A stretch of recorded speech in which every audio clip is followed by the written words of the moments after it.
What it really helped me learn was that you are your best advocate, right? There are a lot of things the Army provides you and the Army will do for you, but the thing is, if you do not start turning that wheel and start getting that done, no one else is going to do it for you. No, I hope I never have to do my job. I really hope I never have to. But I cannot think of a more meaningful job. There's a really unique kinship you can develop with someone when they're right next to you and when they're facing that struggle or that challenge with you. And from what I've realized being in the military is that studying is the best habit you can build for yourself. And those experiences really stick with you. And you really just gotta take time to meditate that, reflect on that, and ask yourself if you're making an emotional decision or if you're making a decision based on fact. And I really think it is important to make your decisions based on fact. Yeah. Because things can change and there are opportunities for you. Reflect. I think self-reflection is an extremely big thing to me, and being true and honest with yourself is a really big thing to me. I guess don't be timid and try to make the best out of the experiences. Like I said, an experience will be sucky. You choose whether it gets even more sucky or whether it can actually turn into a good experience. Because some bad experiences you can change.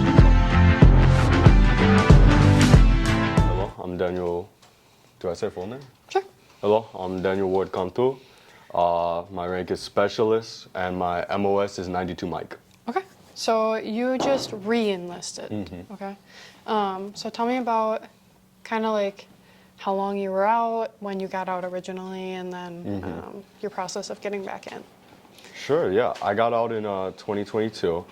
I was out for about a year and a half or so. Okay. And I'm sorry, what else? And then like getting back in. So like how was it fast, or like how was your process to get back in? Getting back in was a little tougher than the first time around. Okay. And it was definitely like a fish out of water. It wasn't like the first experience that I've had, so times are definitely changing in the Army. I always thought it was this thing, like they always told us, the Army, you can't change the Army. The Sure. Army will never change, or something like that. Yeah. But yeah, times are definitely changing for the Army, and it's definitely a different institution than when I first joined it. So when did you first join? I think I joined back in 2016, Okay. 2017, around there. I was still in high school. I was a senior. And I was just really excited to do some cool stuff, you know? Yeah. What was your original MOS? My original MOS was a forward observer. Okay. So I'd call artillery onto targets.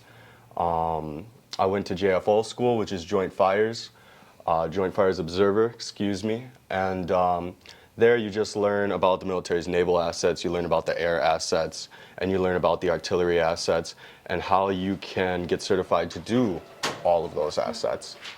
And you know, if you're someone who is seeking adventure, like I was when I was young, you know, I think it is a fantastic job for you. It's a really exciting job. Okay, cool. Yeah, I'm a 13 Bravo, so I Oh, cool. Yeah. work with them. That's cool. Okay, so did you do like 6 years and then get out, or? Yeah, I just did my 6 years, and I just really wanted to get out at the time. Okay. What kind of pushed that decision for you? Well, the thing is, the Army really does teach you things, and it like really helps you mature. Like, what it really helped me learn was that you are your best advocate, right?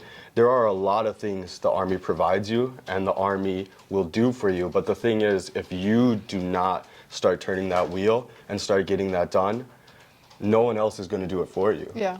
So originally, I treated it with a civilian mindset, and I thought once I'm into a 13 Fox, a forward observer, I'm stuck in that for the rest of my military career. But the great thing about the military is you can always change careers, and you don't start back at level 1, you know? Yeah. You can keep your rank, you can keep your pay, and you can learn a new skill, which I really love. Yeah. So you're going into a new job now, right? And then what is the new job that you picked? So the new job is a 92 Mike. I'm in mortuary affairs. You know, I hope I never have to do my job. I really hope I never have to. But I cannot think of a more meaningful job. The reason why a civilian dies and a reason why a soldier dies, they're worlds apart. Yeah. You know? And the selflessness that a soldier gives, I mean, for a civilian, you mourn them, right? And then for a soldier, you also mourn them. It's the same thing.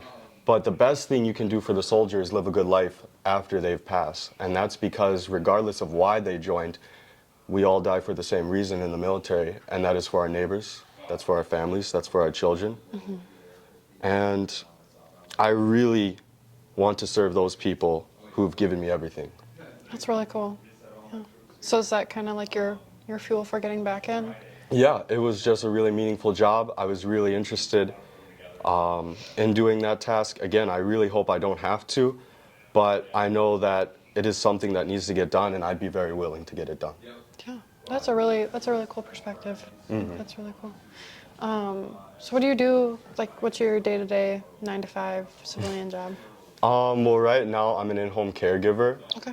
So I just take care of elderly people, and I try to keep them out of the nursing home. Sometimes they have to go to a nursing home. Yeah. That's fine.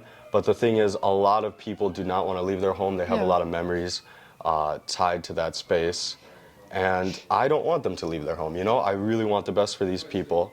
And so my job as an in-home caregiver is they need me at these allotted hours that they say they need me. And I'm there for them so that they can live the life that they've always lived. Yeah. Oh, that's cool. My mom used to do that, so Yeah. I'm very familiar with. CNA work is really rewarding. Yeah. Yes, exactly. And did that kind of lead you to take this new adventure with the new MOS? Well, I was associated with someone who was a funeral apprentice. Okay. And she showed me around a little bit, and I really thought it was a beautiful and meaningful job, you know? Yeah. And that's one really good thing about the Army, is that it's very meaningful, and I really wanted meaning. Yeah.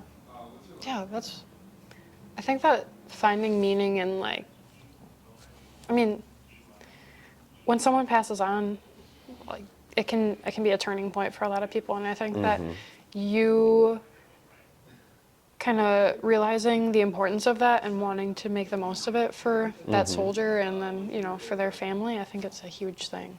Yeah. Well, you know, there's a lot of different things in life. In the civilian world, you're by yourself sometimes. Sometimes you have family, sometimes you have friends, sometimes you have God, you know? But in the military, if you start out with none of those things, not family, friends, or God, it's really nice that you have the person next to you. And you both experience the same thing. Yeah. I don't think there's a lot of traumas you can experience with the same person. It's not a trauma, but Yeah. No, there's you know, something about there's struggles. Yeah.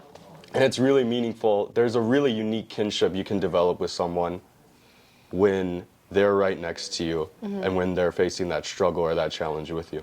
Yeah. No, that's really cool. You had mentioned that you're a dad. You want to talk about your family at all? Yeah, no, I just have a beautiful 6-year-old son. The Lord has blessed me.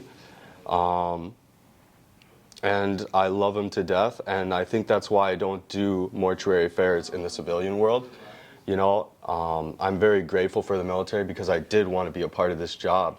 And in the civilian world, I'm trying to go into teaching just so that I can get as many hours with my son as possible. I really love my son and I want to be with my son. And I'm really happy that the National Guard is here because, as I said, you know, there's very few institutions in the civilian world that are going to treat you as good as the Army treats you, you know? I can't think, like, there's going to be places that give you affordable health care, but they're rare, few and far between.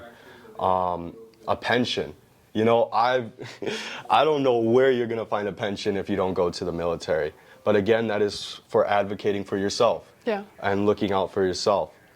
And then you also have the education benefits and stuff like that if you don't want to be in here for a long time. But the military really does take care of its own at times. Yeah. And yeah. So what are some of the things that you've learned to, like, advocate for yourself with through the military, either Well, in or out?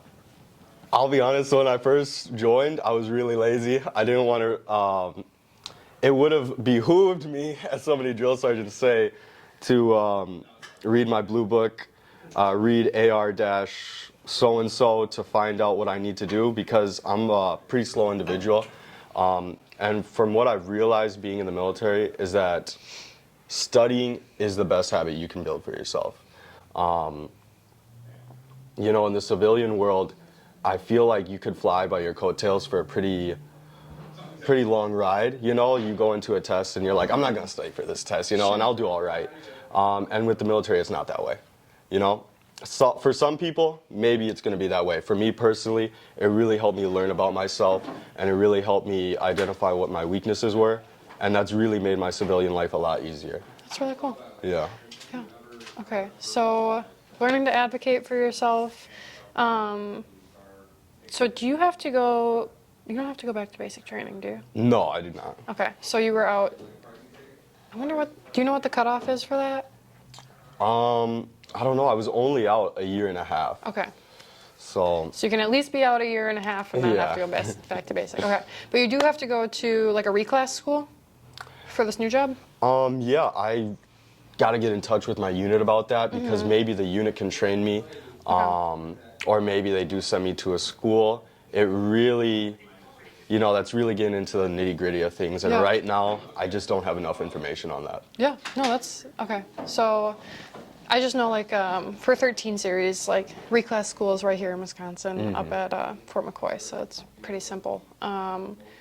You're looking forward to your next job. And you're local to this area then? Yeah, I've lived in Milwaukee my whole life. Okay. And then where's your unit going to be? Richard Street Army, I think. Oh, perfect. So Yeah. nice and close. Cool. What are you kind of looking forward to other than the job you're going to be doing? Hopefully you don't have to actually do it that much. But what are you looking forward to about like rejoining a unit and being part of the culture again? I guess I could say I'm looking forward to the training because I really want to be a part of this job. This is a meaningful job. As you mentioned, the culture. I do look forward to being with military people because there's just something you'll know if you join the military. Yeah. You know, the people in here are very unique. They're very special. And, you know, when times suck, and they will suck, the person next to you can decide whether it sucks or not. And you Right. personally can decide whether it sucks or not. So I really appreciate that about my units. You know, there's reason to complain, and they take that reason away sometimes. I like that. That's cool. So kind of back to that camaraderie and just like the kinship, as you had said. Yeah. That's cool. Is there anyone like in the unit that you already know, or are you going in No, fresh? Going in fresh. Okay. Whole new start. Sweet. Cool. What were kind of some of the reasons, other than just your contract being up, that you got out after your first contract? Whew. It's okay. You can be totally candid. I don't know. I think when I first signed up as, you know, as a young person, you have something to prove, or you want adventure, or you want excitement. And so I went for a very exciting job, calling artillery onto targets. That's a pretty exciting job, you know?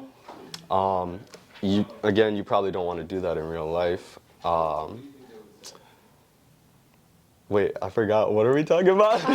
What were some of the reasons that you wanted to get out after your first contract? Oh, yeah. Well, I just got sick of hoofing it, sick of sleeping in the rain, sick of sleeping in the cold, Yeah. sick of all that stuff. And I just had that mindset that it was never going to end.